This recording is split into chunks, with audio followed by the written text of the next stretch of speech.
అందరికీ నమస్కారం అమ్మ. ఈరోజు మనం తెలుసుకున్న అంశం ఏంటంటే 10వ తరగతి తెలుగులో మొదటి పాఠ్యాంశమైన ప్రత్యక్ష దైవాలు అనే పాఠ్యాంశానికి సంబంధించి పెద్ద క్వశ్చన్స్ని చూద్దాం.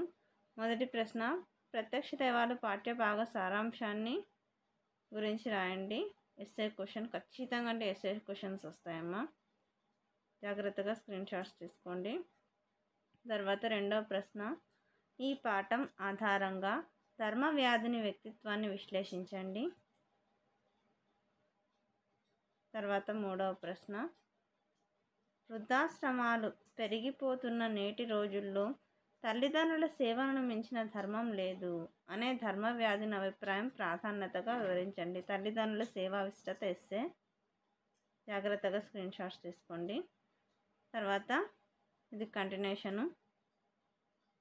తర్వాత క్రింది ప్రశ్నలకు సృజనాత్మకంగా సమాధానాలు రాయండి. కౌశికుడు ధర్మవరోధను సంభాషణ, జాగ్రత్తగా స్క్రీన్ షాట్స్ తీసుకోండిమ్మా, ఖచ్చితంగా వస్తాయమ్మా ఇవి ఎగ్జామ్లో. ఇక్కడ చూడండి, లేకుండా అయిపోతేనే కంటిన్యూషన్ వెళ్ళిపోయాడు.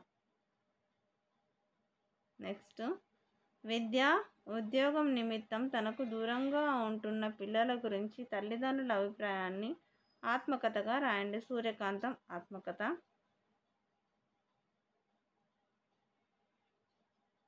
ఇక్కడ చూడండి, పైగా నా పిల్లలు అయిపోతే నెక్స్ట్ ఇది కంటిన్యూషన్, హాస్టల్లో ఉంటున్నారు.